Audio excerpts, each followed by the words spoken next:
தமிழகம் எங்கும் வாழ்ந்து கொண்டிருக்கக்கூடிய ஊழலை ஒழிக்க தேச உணர்வோடு போராட காத்து கொண்டிருக்கும் என் அன்பிற்குரிய தாமரை சொந்தங்களாகிய சகோதர சகோதரிகள் அனைவருக்கும் வணக்கம். 29ஆம் தேதி கும்பகோணத்துல ஒரு மிகச்சிறந்த மாநாடு நடந்துச்சு. அந்த மாநாட்டை பத்தி புகழ்ந்து ஒரு வார்த்தையில சொல்றதை விட ஒரு கதை மூலமா நான் சொல்லணும்னு விருப்பப்படுறேன். ஒரு ஊர்ல ஒரு பெரிய அரண்மனை இருந்தது. அந்த அரண்மனையினுடைய கதவுகள் திறக்கவே முடியாம பல ஆண்டுகளாக பூட்டி வச்சிருக்காங்க. அப்போ ஒவ்வொருத்தரா அந்த கதவை திறக்க முயற்சி பண்ணும் போதெல்லாம் இந்த கதவை எவ்வளவு முயற்சி பண்ணாலும் இந்த கதவை திறக்க முடியாது, யார் எவ்வளவு வலிமையானவங்க இருந்தாலும் இந்த கதவை திறக்க முடியாது, இந்த கதவு திறக்கவே திறக்காதுன்னு ஒரு பெரிய நம்பிக்கையோட அந்த ஊர் மக்கள் அத்தனை பேரும் இருக்காங்க. அப்ப அங்க ஒரு 2 பேர் வர்றாங்க. இந்த கதவை ஏன் திறக்க முடியாதுன்னு கேட்கும்போது அதே பதிலதான் அந்த ஊர் மக்கள் அவங்க கிட்ட சொல்றாங்க. அப்ப அவங்க போய் நாங்க இந்த கதவை திறந்து காட்டுறோன்ற பெரும் முயற்சியோட போய் அந்த கதவை திறக்கும் போது அந்த கதவு திறக்கவே இல்லை. அப்ப அவங்க நினைக்கிறாங்க, இந்த கதவை திறப்பதற்கு ஊர் மக்கள் கிட்ட திறக்கவே திறக்காதுன்னு எவ்வளவு ஒரு பெரிய நம்பிக்கை இருக்கோ அதை விட பெரிய நம்பிக்கையும் வலிமையும் நமக்கு வேணும். எப்படி திறக்கும் திறக்க வைக்க முடியும்ன்ற நம்பிக்கை வேணும்ன்றத 2 பேர் தீர்மானிச்சு அந்த கதவை திறக்கிறதுக்கான பயிற்சியில ஈடுபட்டு தன்னை வலிமையாக்கி அனைத்து யுக்திகளையுமே ஆராய்ந்து அதற்கான பலத்தோட இந்த கதவு கிட்ட மோதுறாங்க. அவங்களோட மோதல்ல அந்த கதவு திறக்கப்படுது. அப்போ இந்த இடத்துல நாம சிந்திக்க வேண்டிய விஷயம் என்னன்னா, வலிமையானது என்பது கதவு அல்ல, வலிமையானது என்பது திறக்காதுன்ற மக்கள் நம்பிக்கையும் திறக்க முடியும்ன்ற நம்பிக்கையும் தான். இந்த 2 நம்பிக்கைக்குமான இடைப்பட்ட வித்தியாசம் தான் அந்த வெற்றிக்கான வழி. அதை தான் அந்த 2 பேர் செஞ்சாங்க.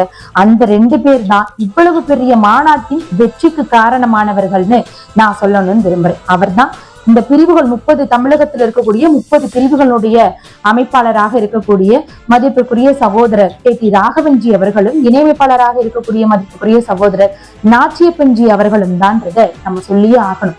ஏன்னா மிகப்பெரிய மழை வெள்ள பாதிப்பு கும்பகோணத்துல ரெட் அலர்ட் விட்டாச்சு, யாருமே வர முடியாதுன்ற அளவுக்கு போயாச்சு.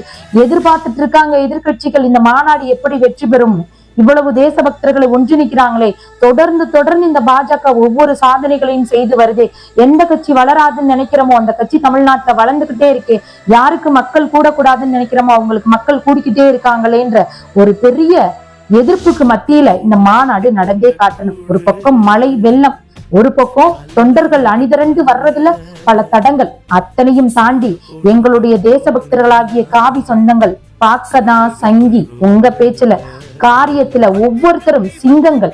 அப்படிதான் களத்துல இறங்கி ஒவ்வொரு சங்கியும் சிங்கங்களாக மாறி களத்தை நிரப்புனாங்க. வெளியில இருந்ததோ மழை வெள்ளம், அத்தனை மழையையும் வெள்ளத்தையும் ஒன்று சேர்த்து அலை மட்டும் இல்ல கடலா தலை கடலா மாத்தி மாநாட்டுக்குள்ள கொண்டு வச்சிருந்தது எங்களுடைய தேச உணர்வு. அத்தனையும் மீறி மிகச்சிறந்த மாநாடு, அத்தனை பேத்தையும் அணிவகுத்தி அந்த மாநாட்டுல நிப்பாட்டி வச்சிருந்தது. அது மிகப்பெரிய ஒரு வெற்றி பயணமா இது தமிழ்நாட்டுல இருக்கும்ன்றதுல சந்தேகமே இல்லை.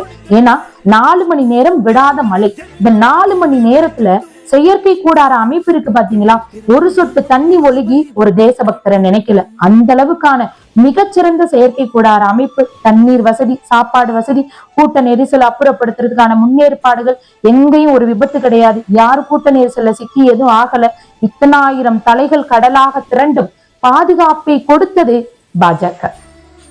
மேலும் மாநாடு சிறப்பிக்க எழுச்சுரையாற்றிய பேராசிரியர் ராமசீனிவாசன்ஜி அவர்களுக்கும், அக்கா தமிழிசை அவர்களுக்கும், தர்ம போராளி ஐயா H ராஜா அவர்களுக்கும், கருப்பு முருகானந்தம்ஜி அவர்களுக்கும், அரவிந்த் மெனன்ஜி அவர்களுக்கும், சுதாகர் ரெட்டிஜி அவர்களுக்கும், பைஜெயின் பாண்டாஜி அவர்களுக்கும், தேசியத்தினுடைய அமைப்பு பொதுச் செயலாளர் சிறப்பிக்க வருகை தந்திருந்த BL சந்தோஷ்ஜி அவர்களுக்கும் மற்றும் தன் பண்பட்ட அரசியல் மூலமாகவும் நேர்த்தியான முறையில் தன் எழுச்சியுரையை கொடுத்த தமிழக பாஜகவின் மாநில தலைவரும் சட்டமன்ற உறுப்பினருமான மதிப்பிற்கும் மரியாதைக்கும் உரிய திரு நயினார் நாகேந்திரன்ஜி அவர்களின் எழுச்சியுரையிலும் மாநாடு மிகச் சிறப்பாக நிறைவுற்றது. மேலும் இந்த வெற்றிக்கு உரமாக உழைத்திட்ட அனைத்து தாமரை சொந்தங்களுக்கும், எங்களையெல்லாம் வழிநடத்தி கொண்டிருக்கக்கூடிய மதிப்பிற்கும் மரியாதைக்கும் உரிய கேசவ விநாயகம்ஜி அவர்களுக்கும் மனமார்ந்த நன்றியினை அனைத்து தாமரை சொந்தங்களின் சார்பாகவும் தெரியப்படுத்திக் கொள்கிறேன். எந்த சவாலையும் நின்று பார்க்கும் பாஜக இந்த நாட்டை முன்னேற்றத்திற்கு கொண்டு செல்லும் மாபெரும் சக்தி. நம்ம குரலை யாராலும் நிறுத்த முடியாது, நாம நடந்தா யாராலும் தடுக்க முடியாது. இந்திய சுதந்திர போராட்ட தியாகிகளின் கனவுகளை நிறைவேற்ற காத்துக்கொண்டு உழைத்துக் கொண்டிருக்கும் பாரத தேசத்தின் தந்தை ஐயா நரேந்திர மோடி அவர்களின் கனவை தமிழகத்தில் நிறைவேற்றி காட்டிட ஒன்று கூடுவோம், வென்று காட்டுவோம். 2026 சட்டமன்ற தேர்தலில் அனைத்து தாமரை சொந்தங்களுக்கும் என் நெஞ்சார்ந்த நன்றி. வணக்கம்.